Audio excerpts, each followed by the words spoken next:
오늘 우리에게 주시는 하나님의 말씀은 창세기 4장 16절에서 24절 말씀입니다. 창세기 4장 16절에서 24절입니다. 교독하겠습니다. 가인이 여호와 앞을 떠나서 에덴 동쪽 노 땅에 거주하더니 아내와 동침함에 그가 임신하여 에녹을 낳은지라. 가인이 성을 쌓고 그의 아들의 이름으로 성을 이름하여 에녹이라 하니라.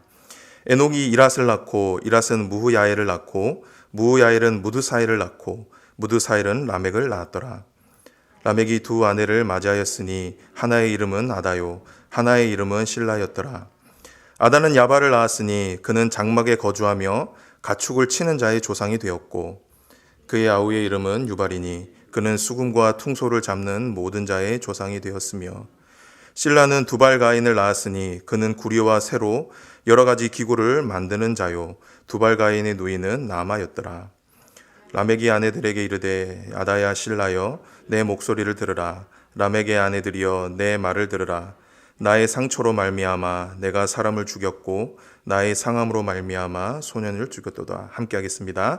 가인을 위하여는 벌이 7배일진데 라멕을 위하여는 벌이 77배이리로다 하였더라.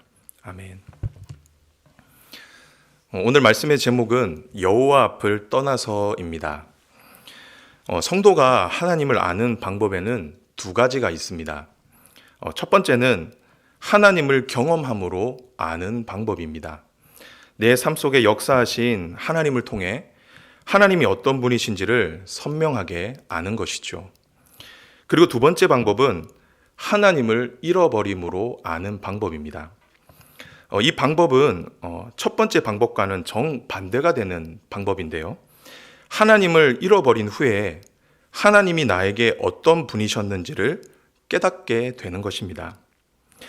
여러분은 이 두 가지 방법 중에 어떤 방법으로 하나님을 알아가고 계십니까?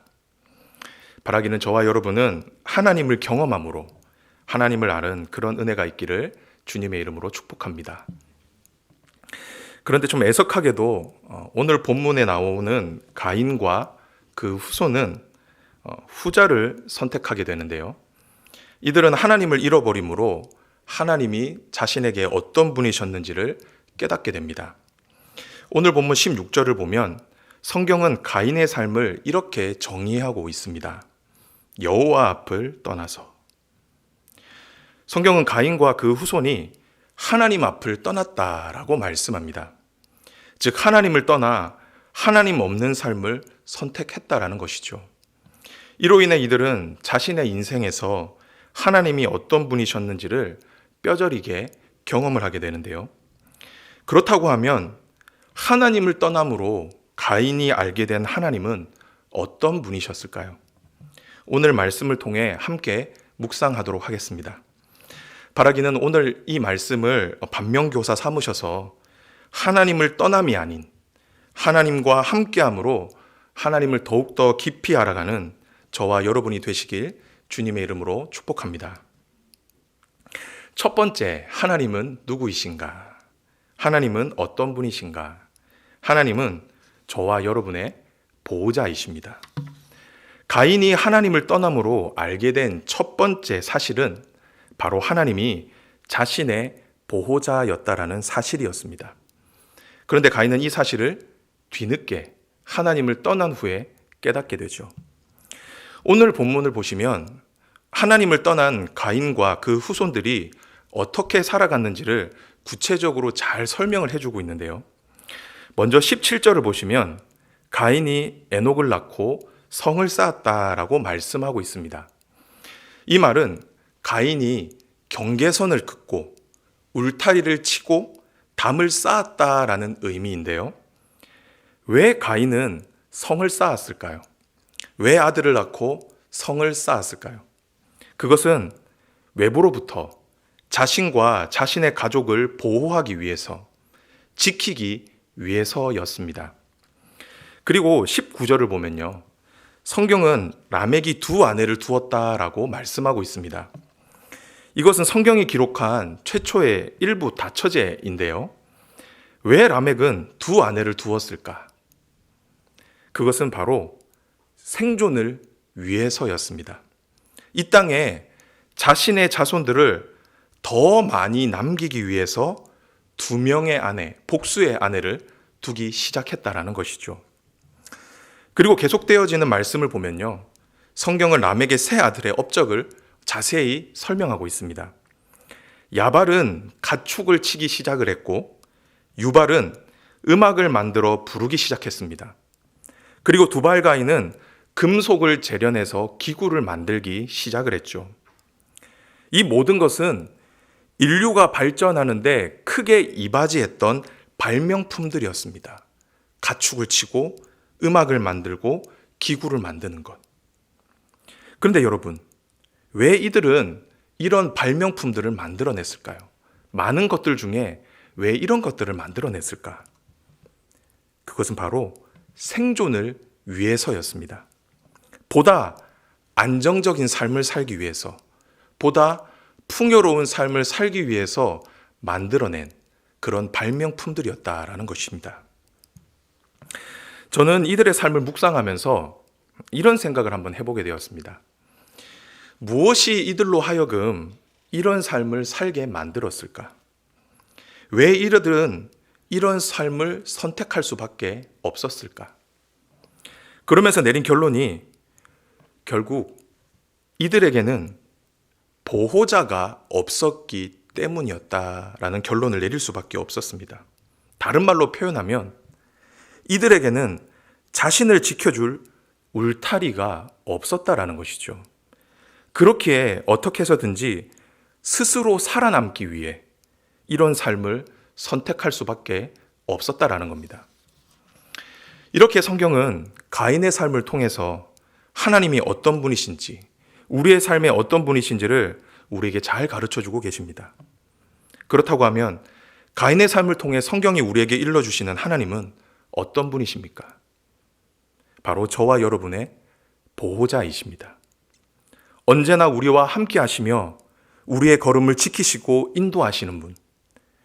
우리가 이 세상을 살아갈 때에 필요한 모든 것을 아시고 채워주시는 분. 내 삶의 울타리가 되어주시는 분이 바로 하나님이시라는 겁니다. 그렇기에 하나님 안에 있을 때, 하나님과 함께 할 때에 참된 안전과 평안을 누릴 수 있는 것이고, 가인처럼 하나님을 떠나서는 결코 그 어떤 안정과 평안도 보장받을 수 없는 것이죠.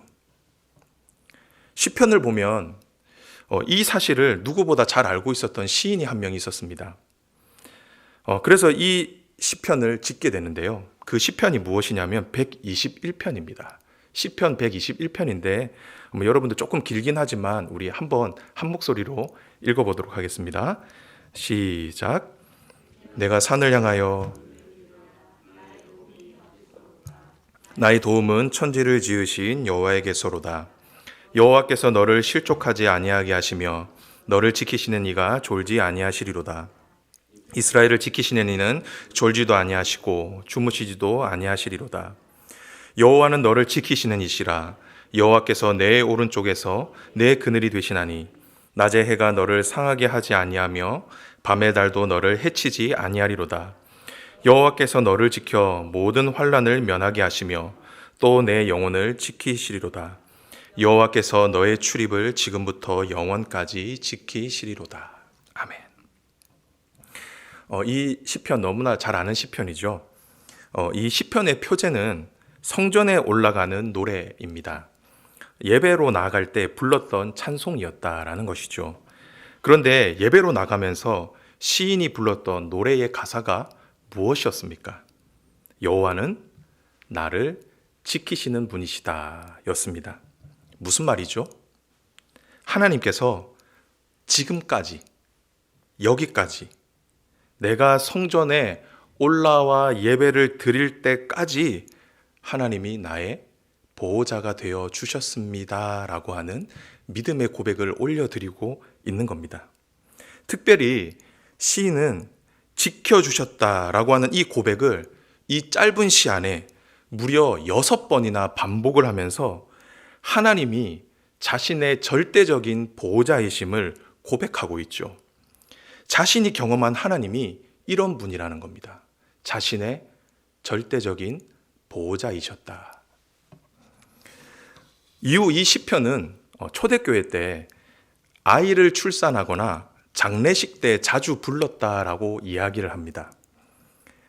아이를 출산했을 때, 아기가 태어났을 때 이 찬송을 불렀고, 사람이 죽었을 때, 성도가 죽었을 때 이 찬송을 자주 불렀다라는 것이죠. 왜 불렀는지 감이 좀 오시지 않습니까? 답은 8절에 있습니다. 여호와께서 너의 출입을 지금부터 영원까지 지키시리로다. 우리가 이 땅에 태어나서 하나님께로 돌아갈 때까지 하나님은 나와 그리고 너의 영원한 보호자가 되신다라는 겁니다. 이 말로 성도들이 서로를 축복하고 서로를 위로했다라는 것이죠. 성도들의 위로가 무엇이었습니까? 하나님이 나의 출입을 영원히 지키신다라는 겁니다. 참 감동적이지 않습니까? 사랑하는 성도 여러분, 성경은 저와 여러분이 결코 혼자가 아니라고 말씀합니다. 저와 여러분에게는 보호자가 계십니다. 저와 여러분의 삶에 울타리가 되어주시는 분이 계신다라는 것이죠. 그분은 바로 하나님 아버지이십니다.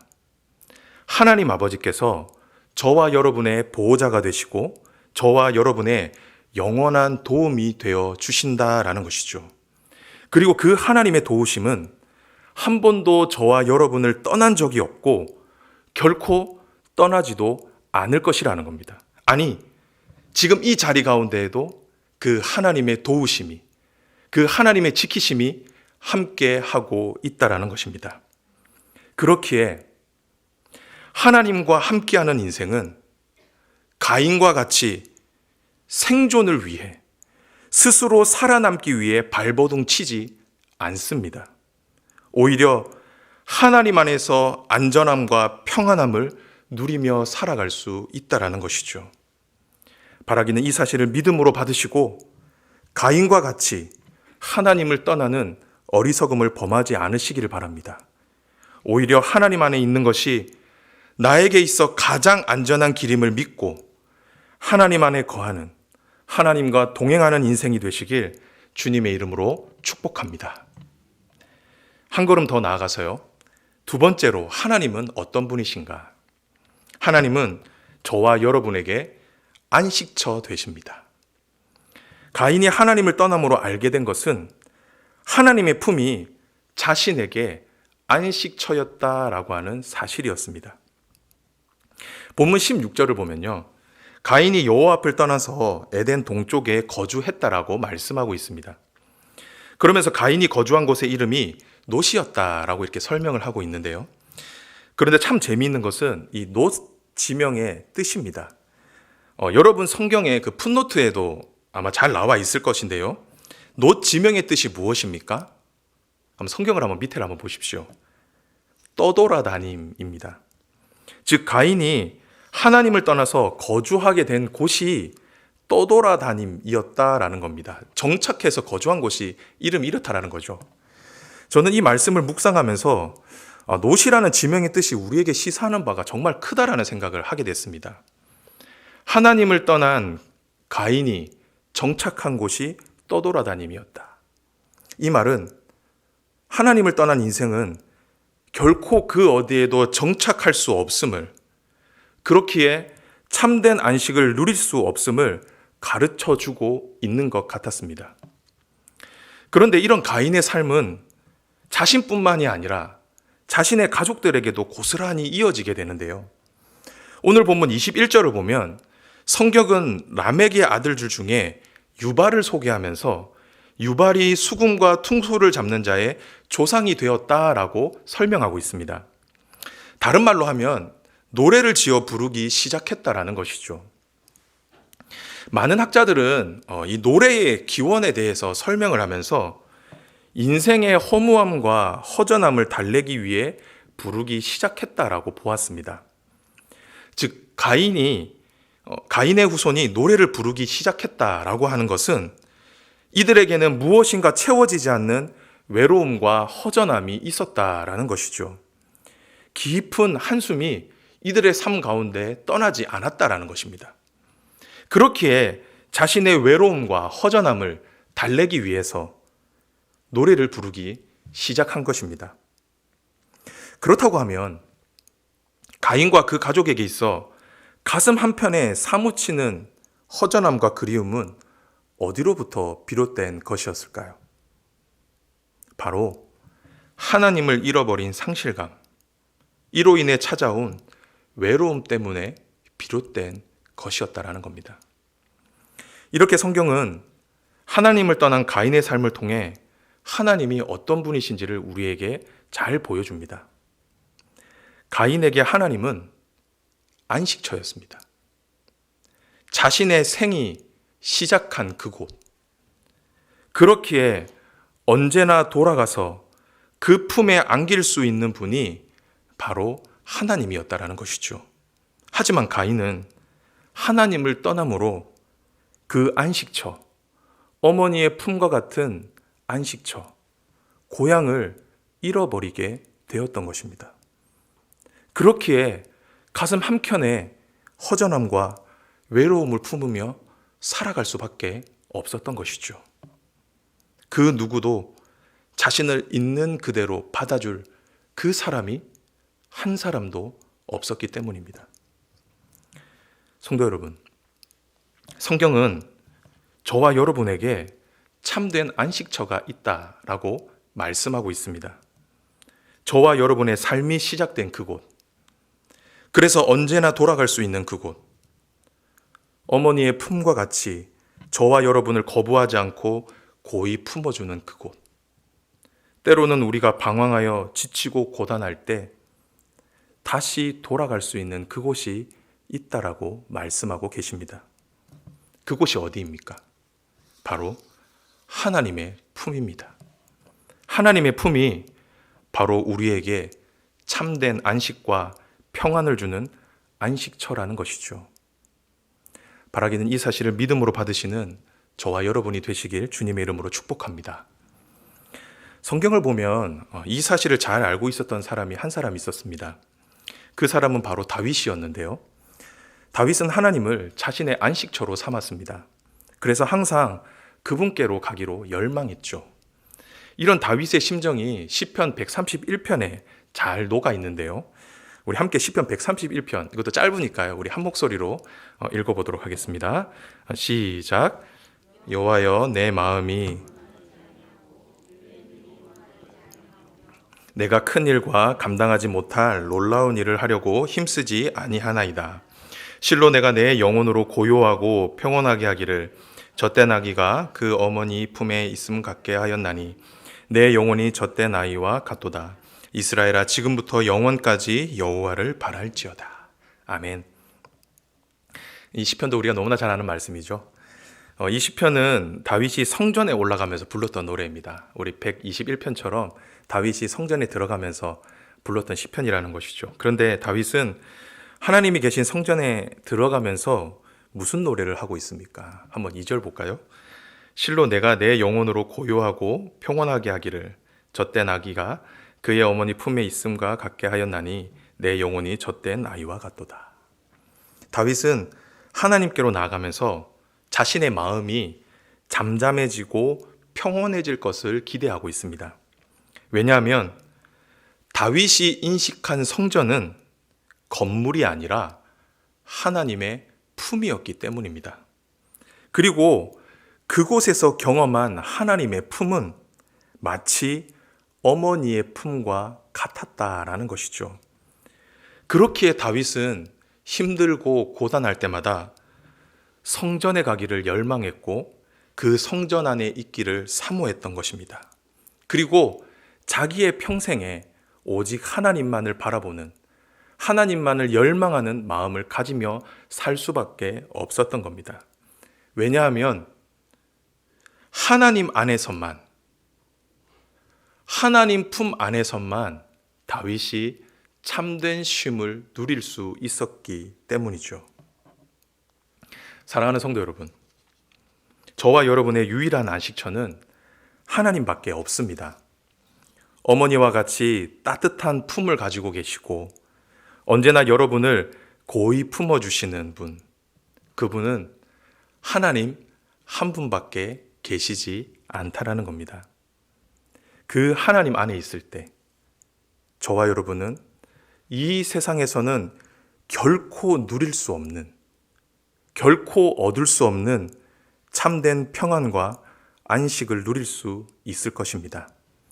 바라기는 이 사실을 믿음으로 받으시고 하나님 안에서 참된 쉼과 안식을 누릴 수 있기를 주님의 이름으로 축복합니다. 아멘. 마지막인데요. 마지막은 적용입니다. 우리는 앞선 말씀을 통해 하나님은 우리의 보호자가 되시고 안식처가 되심을 배웠습니다.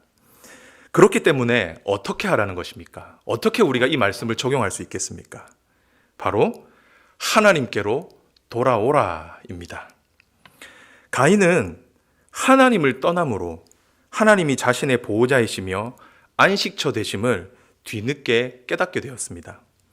그런데 참 안타까운 것은 가인은 이 사실을 자신의 삶 가운데 깊이 경험했지만, 이 사실을 자신의 삶으로 깨달았지만 하나님께로 돌아가지는 않았습니다.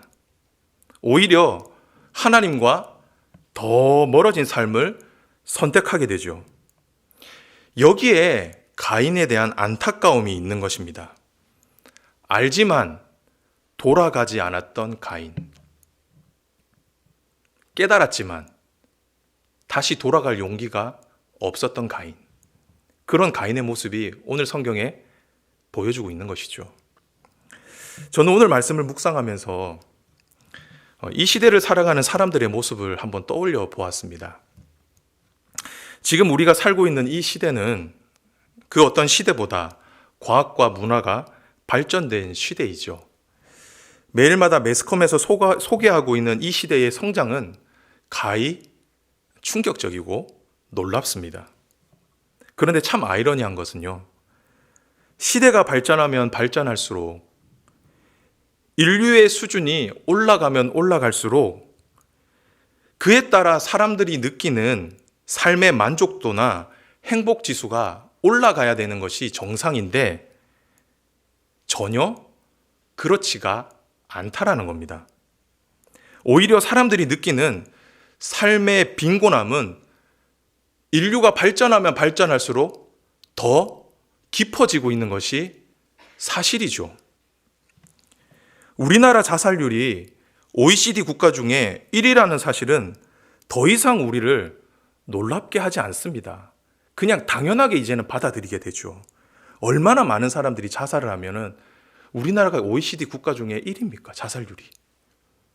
그리고 우리 주변을 봐도 우울증과 공황장애, 대인기피증과 같이 정서적인 고통을 받고 있는 분들이 정말 너무나 많이 계십니다. 뭔가 잘 살고 있는 것 같은데 실상은 그렇지 않다라는 것이죠. 특별히 요즘에는요, 불면증으로 인해 고통받는 분들이 그렇게 많이 계시다라고 합니다. 그냥 멀쩡해 보이는데 잠을 자질 못하는 겁니다. 그래서 유튜브만 조금만 쳐봐도 잠들 수 있는 노래들이 어마어마하게 많이 나와 있습니다. 그만큼 사람들이 잠을 청하며 편하게 잠을 자지 못하고 있다는 것이죠. 불안해서 잠을 잘 수가 없는 겁니다. 겉으로 보면 다 풍요로워 보입니다. 다 잘 살아 보입니다. 부족한 것이 없어 보이고요. 모든 것을 다 할 수 있는 것처럼 보입니다. 그런데 실상은 그 속은 비어 있고 또한 그 속은 너무나 차갑고 냉랭하다는 것입니다. 그런데 참 안타까운 사실은요, 많은 사람들은 이렇게 자신이 겪고 있는 공허함과 두려움의 정체를 잘 알지 못하며 살아간다라는 것입니다. 이것이 하나님을 떠남으로 인해 찾아온 결과라는 사실을 잘 인정하지 않는다라는 것이죠.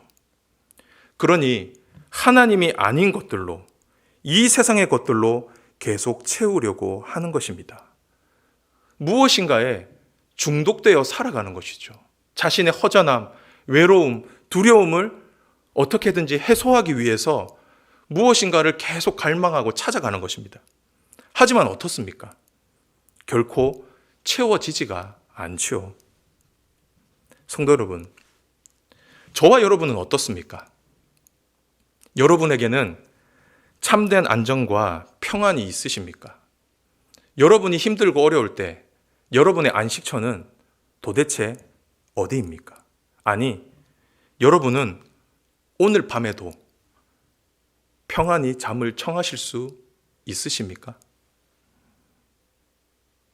하나님께서는 오늘 저와 여러분에게 이렇게 도전하십니다.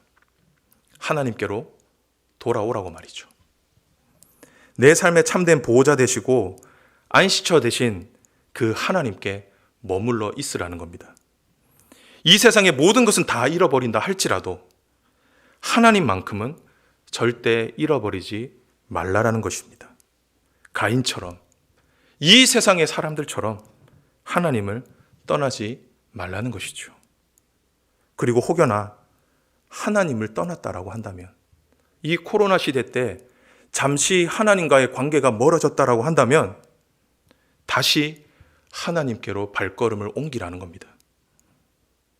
돌아오라는 것이죠. 사랑하는 성도 여러분, 바라기는 지금 저와 여러분을 부르시는 이 하나님의 음성을 들으시고 반응하실 수 있는 저와 여러분이 되시길 주님의 이름으로 축복합니다.